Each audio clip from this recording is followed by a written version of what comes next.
Robert Frost.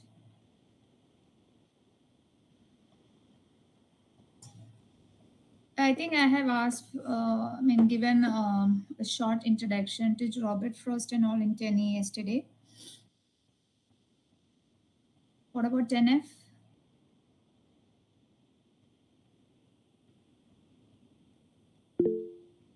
No. Okay, fine.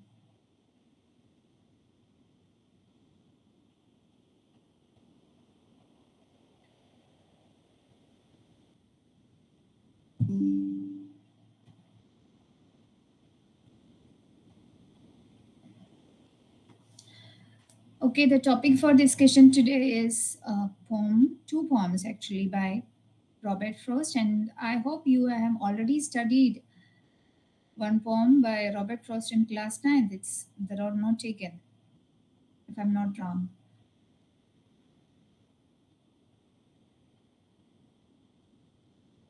And to speak about Robert Frost, he is a renowned American poet, and his poems are short actually, but loaded with meanings, deep and large meaning. Okay, so and also his poems are not something surreal or highly imaginative or fantasized one. It's simple depiction of rural life, the concrete or the realistic depiction of rural life. His focus is that. Okay, the same thing can be seen in the two poems that we are going to study, or sometimes it may be dealing with the inner emotions of human beings also. So, since we have studied one chapter, we have seen the story, A Letter to God. Therein, the theme was faith to God, right? The unshattered, unshaken faith in God. This chapter or this poem also has some connection with not with the faith and all, but with human emotions again. Okay, so can you all see the PPT?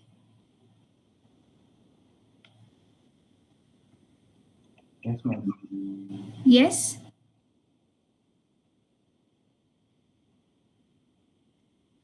The title of the poem is Fire and Ice by Robert Frost.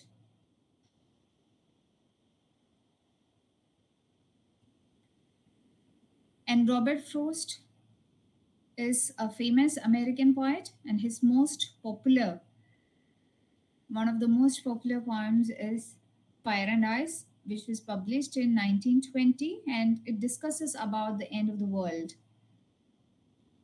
Okay, so this poem starts with a debate, and the debate question is how the world is going to end.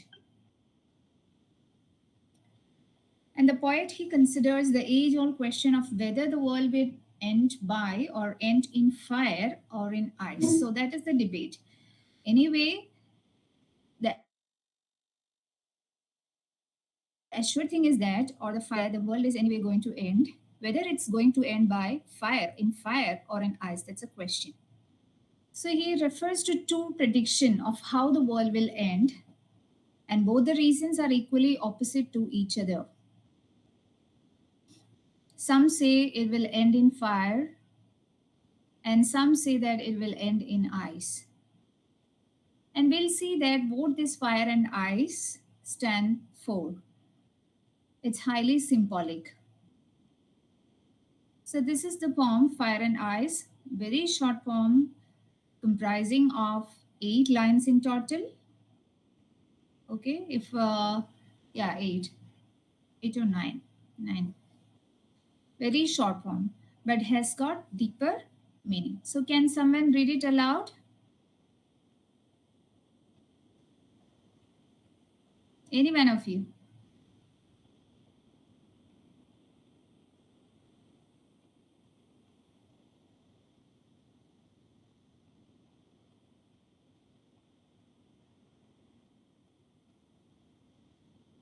Or should I call your name? Hiba Fareen?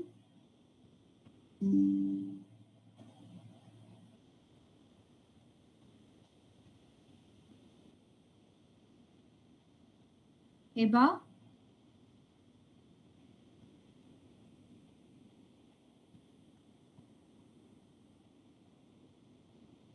or Sana Ilyas?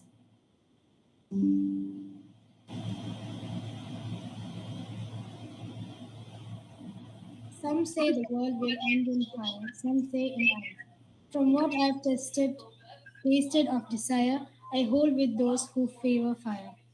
But if I had to perish twice, I think I know enough of hate to say that for destruction ice is also great and would suffice. Okay, very good.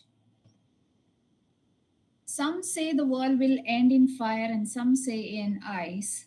So the poem starts with a question whether the world will end in fire or in ice. And the poet is giving us, he's taking an opinion, okay? So some say that the world is definitely going to end in fire, and some of the people they have the opinion that it would end in ice only. So what from what I have tasted means experienced. So from what I have, so the poet from his personal experience coming to a conclusion that from what I have tasted of desire, I hold with those who favor fire. So if because he has got so much in his life, so much of experience in his life, that he says that he favors the people who take the stand with fire or desire. I'll be with them. The poet is with them. Why? Because fire is synonymous to or symbolizes destruction. So the poet is with those people who favor fire, those people who agree with the fact that the world is going to end in fire. So, what does fire symbolizes? Fire actually symbolizes our desire. You know that we have positive desire and negative desire. The desires that can bring in negativity or that can bring in destruction that we call as negative desire. Okay, so here the desire is not used in a positive way, it is used in a negative way. The desires or the greed or jealousy, so whatever that ill feelings are, they are going to end the world. So where does this desire come or where does all these ill emotion come? It comes in human beings. So it is through human beings, their greed and jealousy, envy, what all negative emotions that we have, with that the world is going to end. Because of that reason, the world is going to end. So here, fire stands for destruction. It symbolizes destruction, and fire stands for our burning desire or the passions that has got the destructive power. So, from what I have tasted of desire, I hold with those who favor fire. And then he goes on, the poet, he goes on, but if it had to perish twice, it has to die or to get into destruction twice. I think I know enough of hate. There is one more possibility. What is the possibility? To say that for destruction, eyes is also great and would suffice. By first chance, it is definitely by fire. Second, by ice. What does ice stands for? What does ice stand for? Can anyone tell? What can ice stand for?